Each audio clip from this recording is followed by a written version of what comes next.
Okay, brilliant. So I'm joined by the incredible Dimitris Kavakas. Have I pronounced that? I pronounced it incorrectly or correctly, right? Yeah.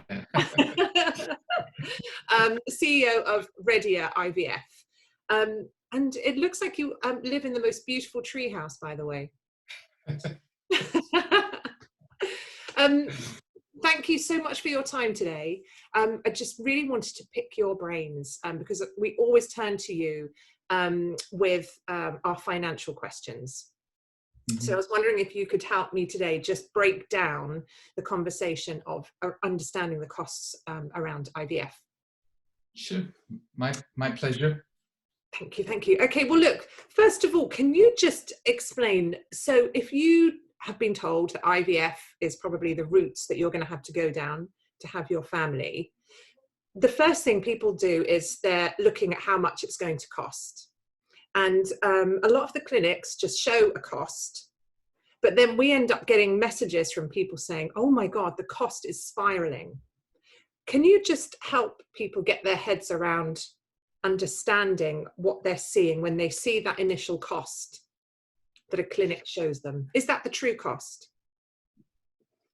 Yeah, let me initially say that IVF is totally unpredictable in finances. So we can do a study and evaluation and an estimation, but nobody can tell you because the thing about IVF is that you can have the best possible parameters and still fail to have a child, and nobody can guarantee that you can have a cycle and you will have a success. So you can calculate the cost of a cycle more or less, but then you never know how many of those you will need to get what you want, because unlike any other medical treatment, in IVF you can have a successful cycle but without a pregnancy or a miscarriage, or without a baby at the end.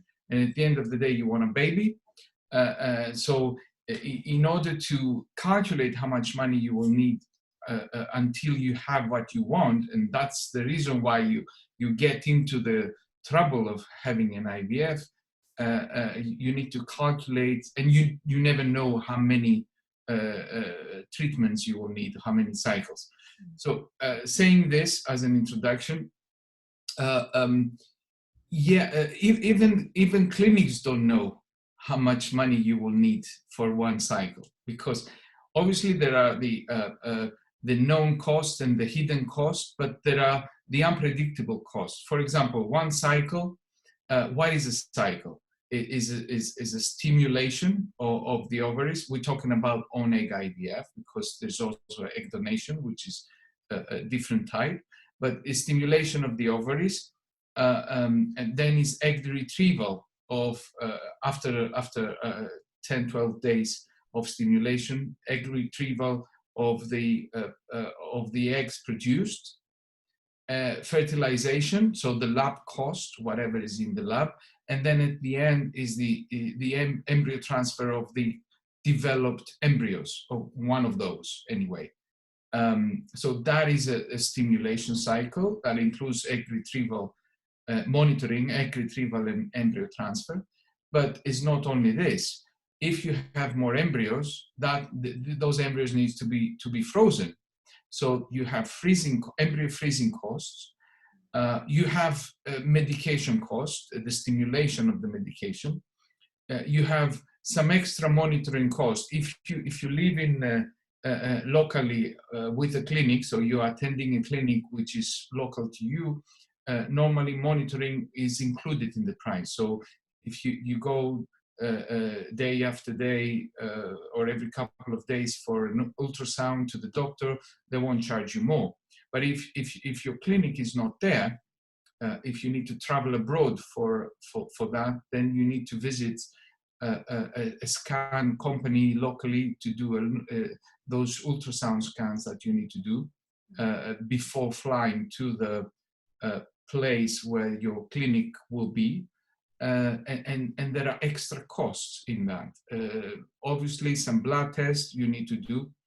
And if if after the first embryo transfer things doesn't work positively, then you need to do subsequent frozen transfer of the embryos you have frozen. These are extra costs as well. And within the lab, they may need to do ICSI in order to fertilize your eggs. That will be an extra cost. They may use different type of methods. They call it assisted hatching sometimes. They call it embryo glue. They may use time lapse. Or every single of those things cost money.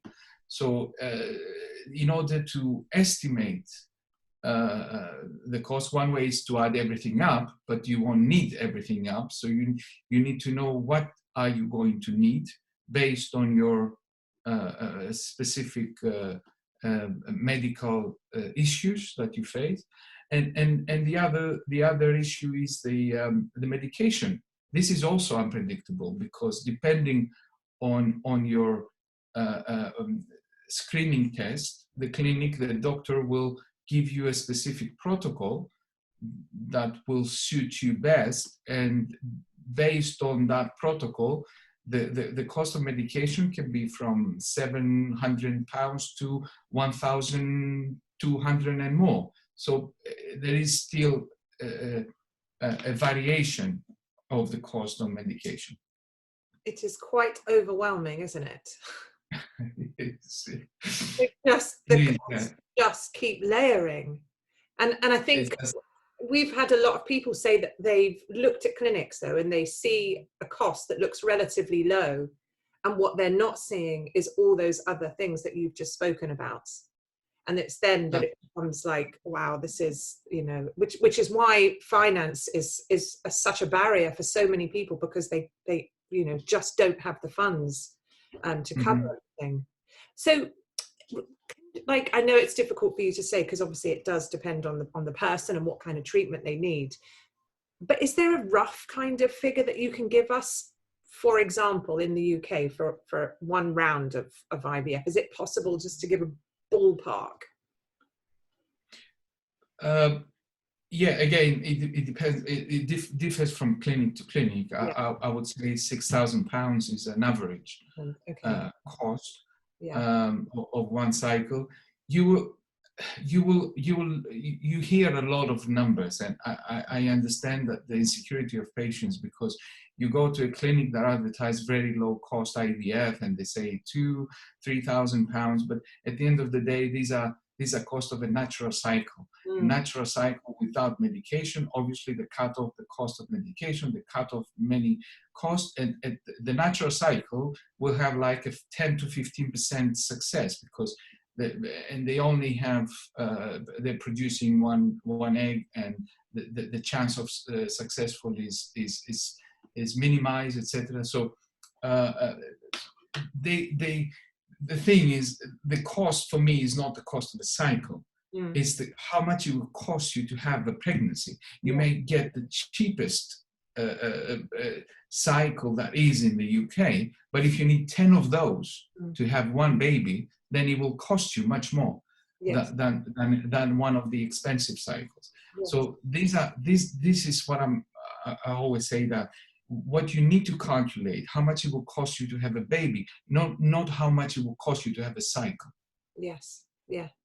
I think for me, it's a case of like knowing the worst case cost scenario, because then you can sort of prepare yourself.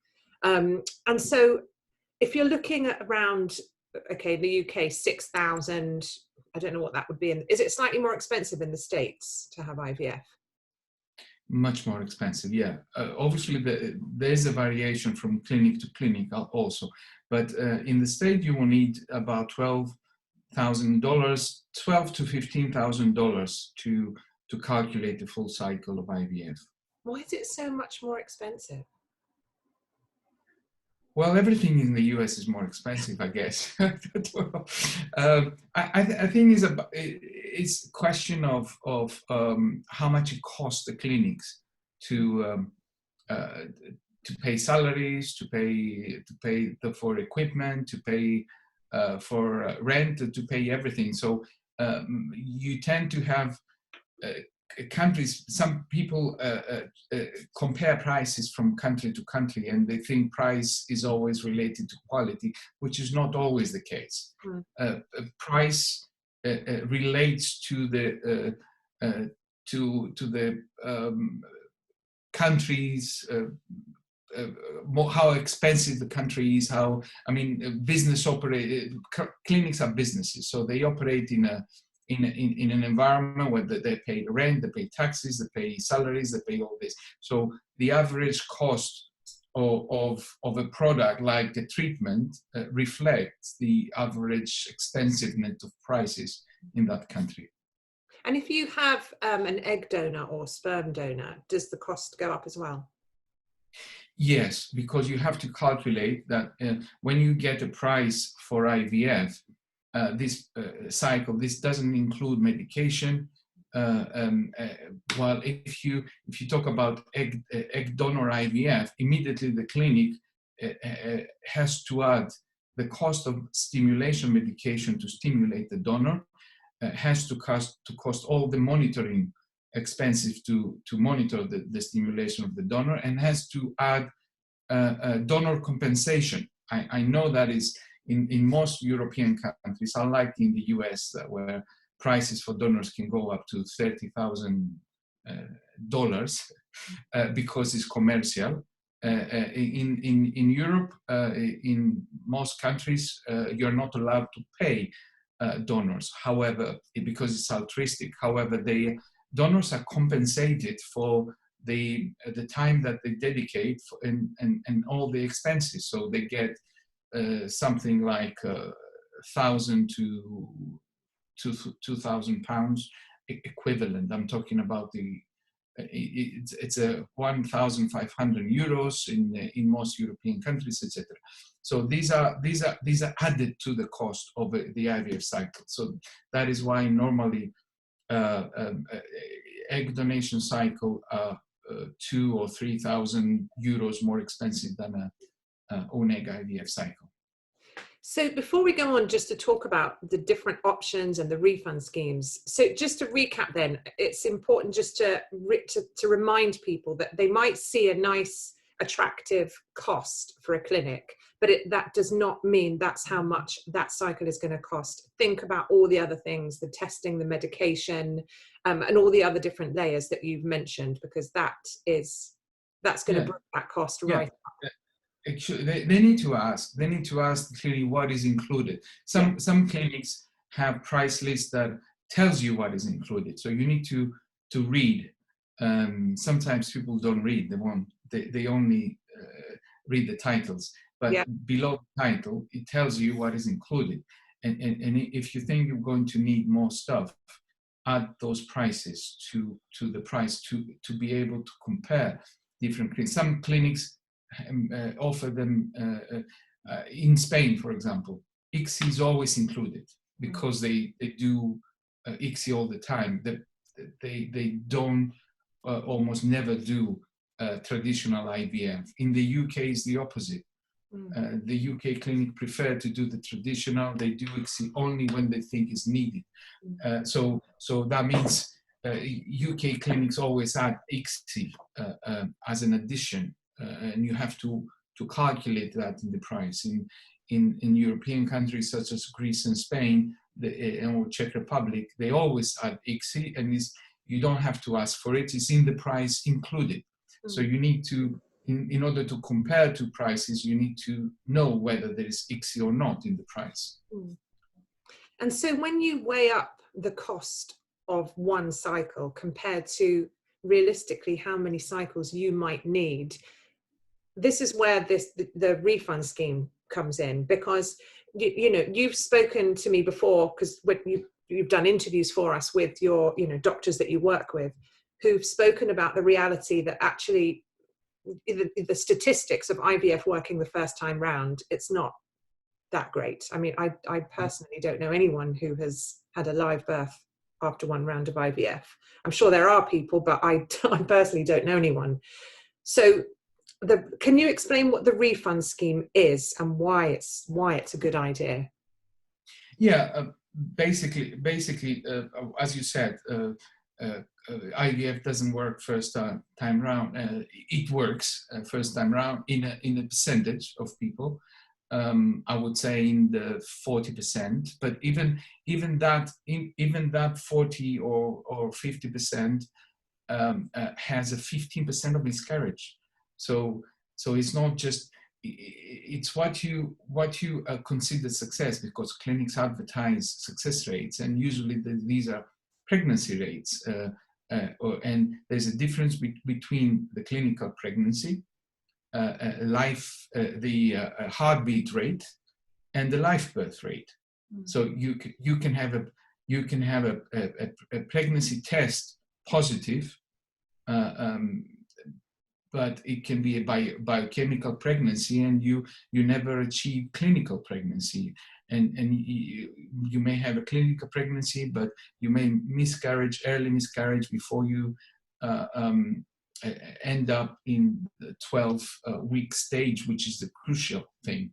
And we also have cases of miscarriages for certain reasons, medical reasons, in later stages. So it is calculated that 15% of pregnancies will never come to completion. So you need to calculate how much this will be. So I would say 40% maximum, or depending on the age, and we're talking about the optimum condition of young women, younger than 35, etc. They have 40%. I mean, 60% of young and women who have potential, and they have all what is taken to have a success in IVF, will not succeed first time. So saying all this, IVF calculates, and on average statistics, that you need 3 cycles, because IVF success is accumulative. So they calculate that in 3 stimulation cycles, you will nearly reach the 90%, 95% of possible success, on average, of course. And we obviously, there are difficult cases that need much more than that. So that is why we have created our programs in the same way. We include 3 stimulation cycles in the refund guarantee program. So what we are saying is that instead of going pay as you go have a cycle, success or not success, you go have another transfer, and transfer embryos that are frozen, or go to the next cycle and face the uncertainty of financial stability of IVF. You can get into a refund guarantee program and have everything included for up to 3 stimulation cycles. And if you don't have a baby, you get your money back. That's the whole idea about that. And obviously, we're not a charity, so we know that we will be making some money from those who succeed quickly, those 40%, I would say. But we will finance those who doesn't succeed quickly. So we will be like distributing, if you like, funds from those who are lucky enough to those who are not lucky enough. Yes. So this is what a refund guarantee program does. So for those who are lucky enough, it's like an insurance. Yes. You will pay more if you're lucky enough, but you never know. Yes. That's why you pay insurance. You pay insurance, and you don't want to be stolen, because you like that you are protected, and that's why you keep on paying. Yes. Yeah. So you literally pay one fee at the beginning, and there is nothing else, no other costs that might come in. Yeah. Yes. Basically, obviously, there are some unpredictable costs that we cannot predict. For example, if you if the clinic requests, if there is an issue and in the endometrium and you need a hysteroscopy, obviously the program cannot anticipate and cover everything. that can be seen. But 90% or 95% of expenses are covered. And in most cases, you don't need to pay anything else. But there might be some cases where you need to, and I'm completely honest with you, because we are transparent with patients and we explain all these things. We cannot predict everything that may happen. So if something unpredictable happen and you need to have some surgery that is not directly related to the cycle of IVF, but is related because if you don't have that surgery, you cannot have success. You need to pay that extra. But the program covers for the main basic costs of the IVF. And so how many clinics do you work with? Because it sounds so brilliant, but what happens if, like, somebody needs you and you're not in their clinic? What can they do?